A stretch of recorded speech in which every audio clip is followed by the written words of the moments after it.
Beaucoup de chrétiens passent leur vie à essayer de devenir saints, comme si la sainteté était une récompense qu'on finit par obtenir après assez de bonnes œuvres, de prières ou de sacrifices. Mais si je te disais que la sainteté n'est pas quelque chose que tu gagnes, c'est quelque chose que tu as déjà reçu. Aujourd'hui, nous allons découvrir ce que la Bible veut dire quand elle affirme que tu es saint aux yeux de Dieu à cause de Jésus, non pas à cause de ce que tu fais, mais à cause de qui tu es en lui. Commençons par définir ce terme essentiel, la sainteté positionnelle. Cela signifie simplement que lorsque tu places ta foi en Jésus-Christ, Dieu te place, te positionne en Christ. Et dans cette position, tu es vu comme saint, juste et sans reproche. Cette sainteté ne parle pas encore de ton comportement quotidien. Ça, c'est la sainteté progressive ou la sanctification. Ici, il s'agit de ton statut spirituel, ta position devant Dieu.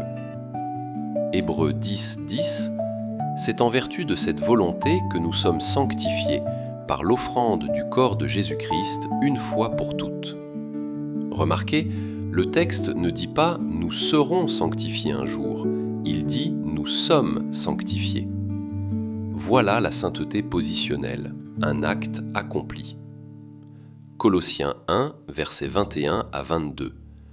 Vous qui étiez autrefois étrangers et ennemis de Dieu par vos pensées et vos mauvaises œuvres, il vous a maintenant réconciliés par la mort du corps de Christ pour vous faire paraître saints, sans défaut et sans reproche devant lui. Dans le tribunal de Dieu, tu es déjà déclaré saint, non pas parce que ton dossier est pur, mais parce que Jésus t'a donné le sien. Imagine-toi debout devant un juge, vêtu de vêtements sales et déchirés, symbole de ton péché et de ton échec. Puis Jésus entre dans la salle, vêtu d'une robe blanche éclatante. Il te regarde, retire sa robe et la pose sur tes épaules. Ensuite, il prend tes vêtements sales et va à la croix avec eux. Désormais, lorsque Dieu le Père te regarde, il ne voit plus tes taches, il voit la robe de son Fils. Voilà ce qu'est la sainteté positionnelle. Tu es revêtu du Christ. Ésaïe 61:10. Il m'a revêtu des vêtements du salut, il m'a couvert du manteau de la justice. Mais alors, pourquoi je pêche encore ?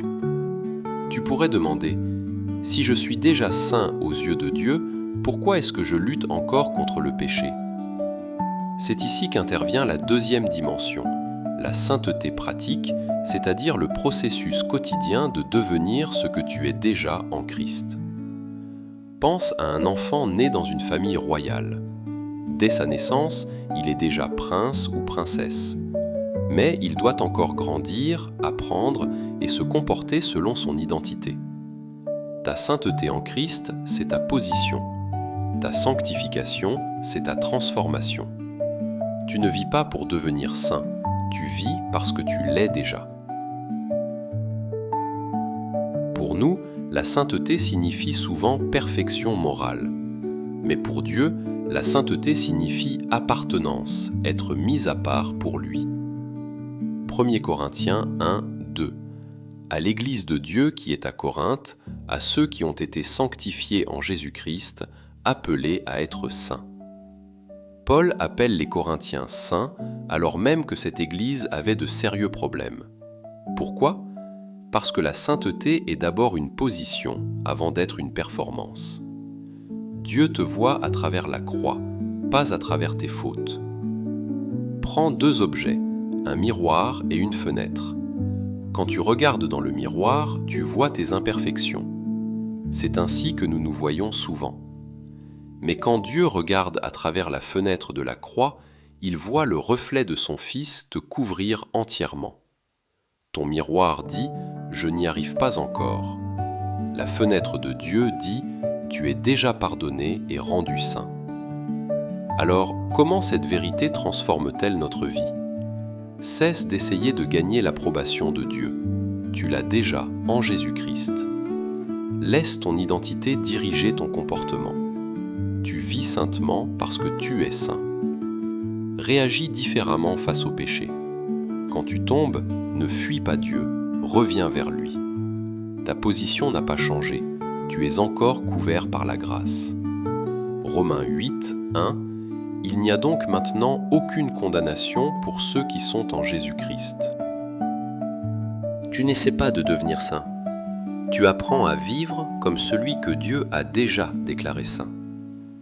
La sainteté n'est pas une échelle que tu montes, c'est un cadeau que tu reçois. Quand Dieu te regarde, il voit Jésus. Et quand tu marches dans cette vérité, ta vie commence à refléter la sainteté que tu possèdes déjà. Père, merci parce qu'à travers Jésus, tu m'as rendu saint, pur et aimé à tes yeux. Aide-moi à vivre à partir de cette vérité, non pas en cherchant à mériter ce que tu m'as déjà offert, mais en marchant dans la liberté d'être ton enfant. Au nom de Jésus, Amen.